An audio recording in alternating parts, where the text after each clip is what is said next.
Ayan, bawat biyahe ko naman, hindi naman ako may tornilyo lang pala dito sa pinakaano niya. Tinesting ko naman, hindi naman. Alright, good day sa inyo mga master.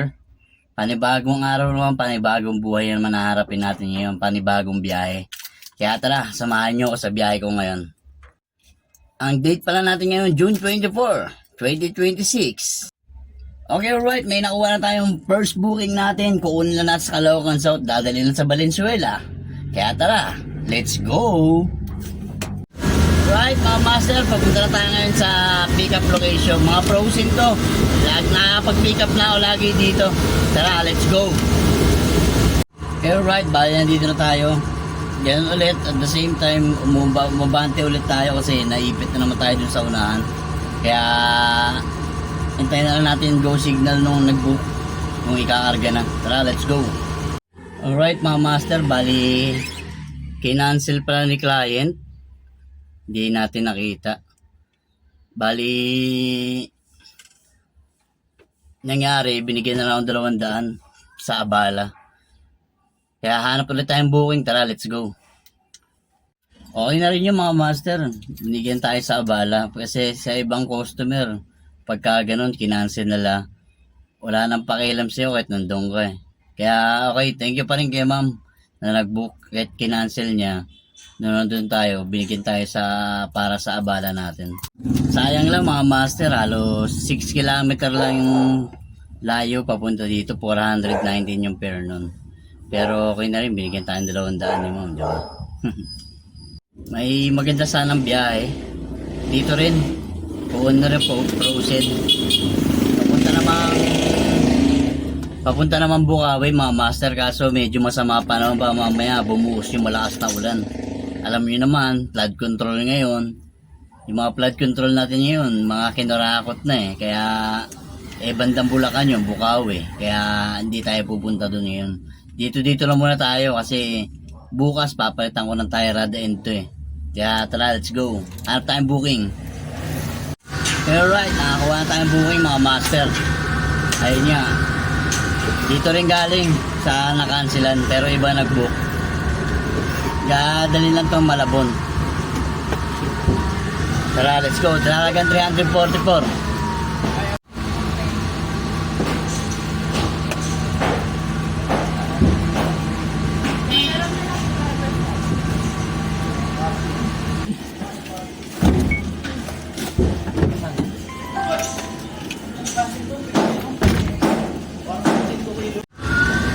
Okay, alright mga master, tapos na tayong kargahan. Bali, punta na tayong drop-off location. Ang layo ng drop-off location ay 5.6 km sa halagang 344 mga master. So alright, let's go! Alam niyo ba mga master, nakakatrauma magkarga ng frozen meat? Kasi yung ibang CS nilalamog ng 300 kg binok pero ikaarga pala sa'yo lagpas sa 300, lagpas sa 600 kg. Nakausap ko nga nakaraan yung nakausap ko nga ito, meron daw dun binok 1 tons pero binok daw sa SUV. Kawawa naman yung SUV no mga master, di ba? Kaya sa mga customer nilalamog, maawa naman kayo sa mga driver. Siyempre, nakaka-maintenance yan pag overload lagi yung sasakyan nila. Tsaka matao sa gasolina pag overload. Hirap pumatak yung sasakyan. Diba? Tara, deliver natin to. Let's go! Yung tire rod natin, mga master, tire rod head natin, medyo masama na yung tunog. Siguro, kuha na lang tayo pabalik. Pag na-deliver natin to, kuha na lang tayo pabalik. Babaklasin ko na to ngayon para bukas. Kabit na lang. Alright mga master, bali nandito na tayo ngayon sa drop-off. Inaantay na natin lumabas yung tao. Saan galing ito, boss Lash? Oo, sa flash sir.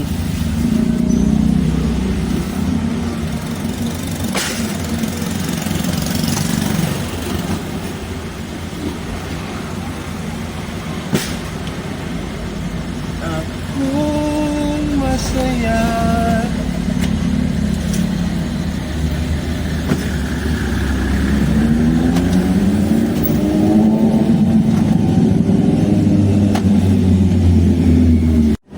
Alright, tapos na ibaba yung mga frozen meat, mga master.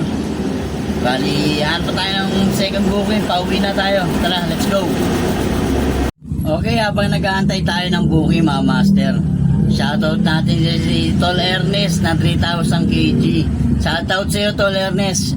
Ayun yung nag-aano sa atin nun para lumakas loob natin, para maibiyahin natin yung 2 tons na truck natin nung, kasi medyo mahina loob ko nun nung time na yun kasi baka mahuli ako, masyado malaki dala ko.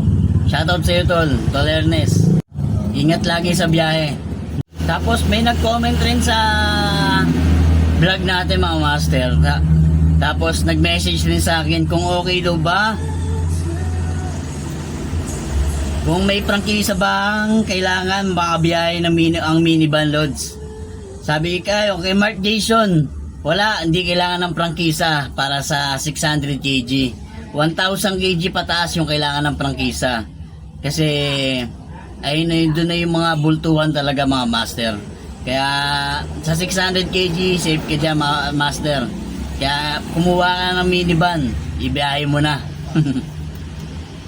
Na tayo makupang buhay sa area na to, mga master. Kaya tara, medyo gapang-gapang tayo, lipat tayo. Bali, pauwi na ako, mga master. Parang aabutan tayo sa mga tunog na rocket natin kahit konting lubak lang. Kaya babaklasin ko na ngayon to. Tara, let's go. Okay, alright, mga master. Bali, nakauwi na ako. Babaklasin ko ngayon yung tie rod end ko para mapalitan ng bago.